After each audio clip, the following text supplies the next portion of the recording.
Hi, I'm Scott Allen, National Sales Manager of Beretta. Today, we're here to talk about accuracy issues with your gun. I'll firstly start with one point.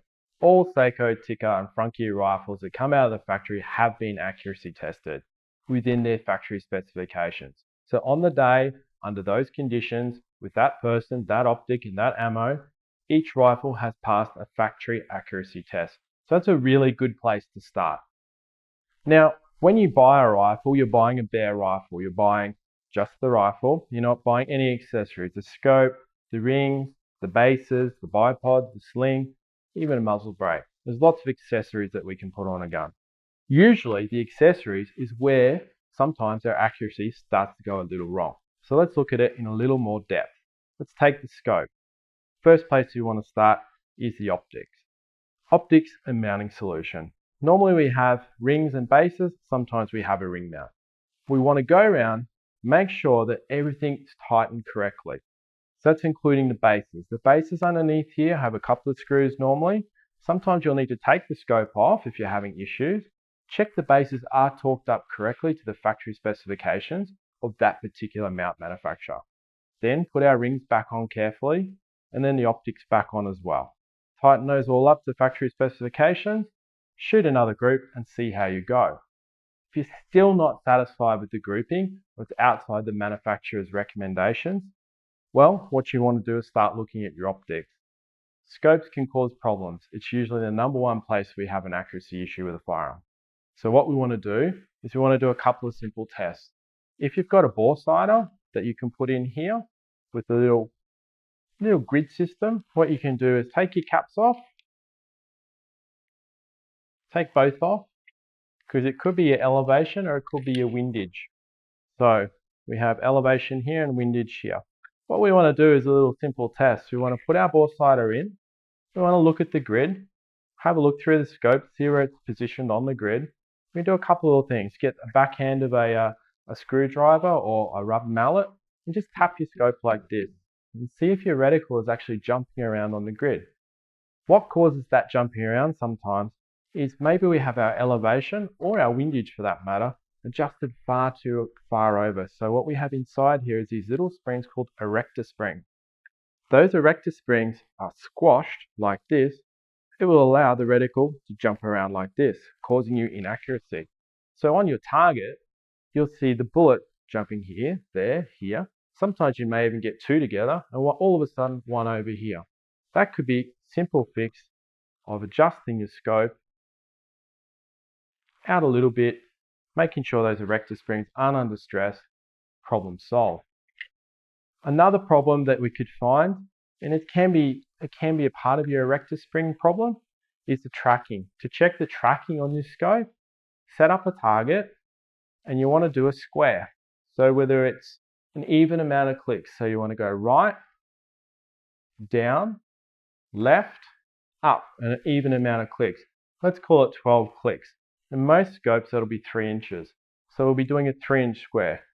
Cross, down, back across again, and up. You should finish the group in exactly the same position as you did to start. If you didn't, and the group is down here or over there, you can have a tracking problem with your scope. So you'd need to send that back to the manufacturer to be checked. Let's assuming the mounts are correctly torqued. You've checked your tracking on your scope. Another thing you could do, pretty simple, get somebody else to shoot it. Get them to shoot it. Try and get someone you know is a really good shot, potentially at your club, a champion in their particular discipline. See how it shoots for them. If it's shooting the same for them, well, maybe you need to investigate a little bit further. And let's investigate a little bit further again. Let's talk about ammunition. Different ammunition can shoot vastly different. So what they shoot at the factory and what you bought at the local store could be completely different rounds to shoot. For instance, I had a 300 Winchester Magnum once. It shot 150 grain and 165 grain pills in a one-hole group. As soon as I went to a 180 grain pill, it shot a 4-inch group.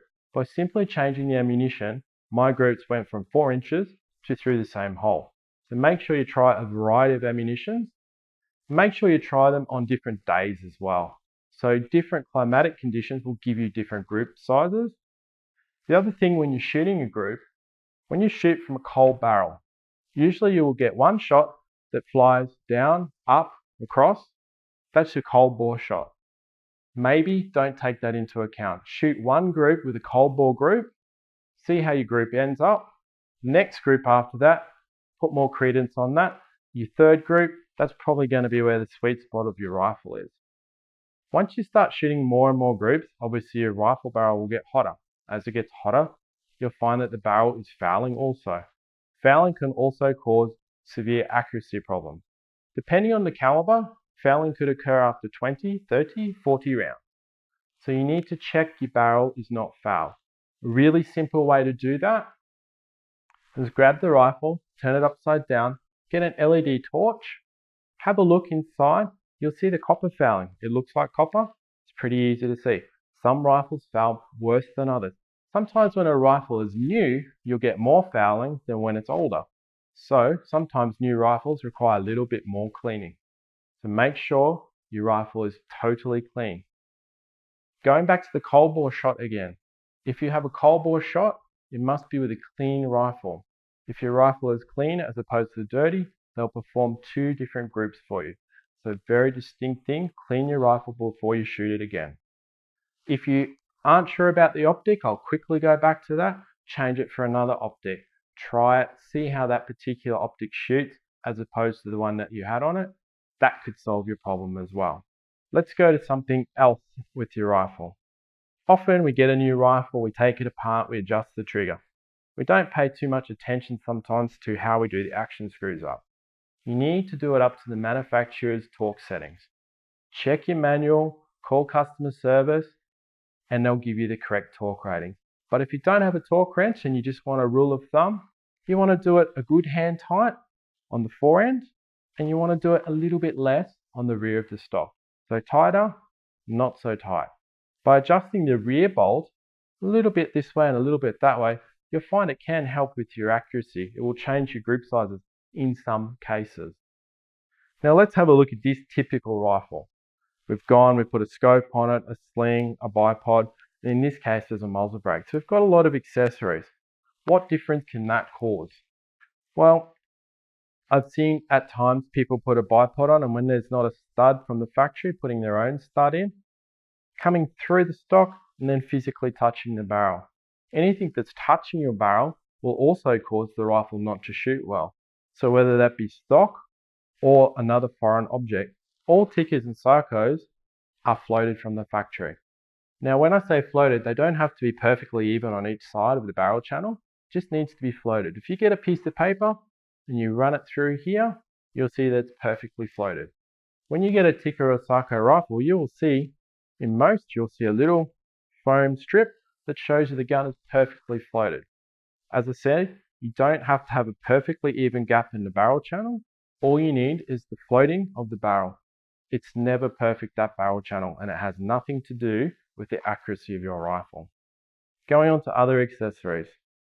If your rifle has been threaded from the factory and you're putting a factory brake on, you should have no problems with accuracy issues, although it may cause your loads to shoot differently. So you might find the brake helps performance or hinders performance. But if it's a factory brake and it's a factory cut thread, you usually find the accuracy is quite good. On the other hand, if you get a brake fitted by an aftermarket source, you may find the brake hasn't been fitted correctly. It's slightly off, causing turbulence with the gases, causing issues with the projectile on exiting the barrel, which once again can cause an accuracy issue. So let's go over a couple of things that we've spoken about. The simple stuff. Check your mount. Check your scope. Check your action screws. And then review any accessories that you put on the rifle before you send your rifle back to be accuracy tested. A couple of important points as your rifle ages, or even when it's new, but particularly as it ages, a couple of things to check. Here's your muzzle. Make sure there's no muzzle damage. You could accidentally drop it, put it on the muzzle, something you may not be aware that you've actually done. Check your muzzle, make sure there's no damage on it. That will cause your accuracy issues. Also be aware, as your rifle gets older, it's going to shoot not quite as well. So if it's 2, 3, 4 years old and you fired quite a few rounds through it, you're going to start to get throat erosion. There's nothing you can do about throat erosion. It's completely natural in a rifle. It's a mechanical thing. It will wear. Just like a car's engine will wear, you can replace the barrel if you wish, or better still for us, buy a brand new rifle. But be aware, the rifle will start to shoot, not quite as well as it did when you first bought it after a period of time.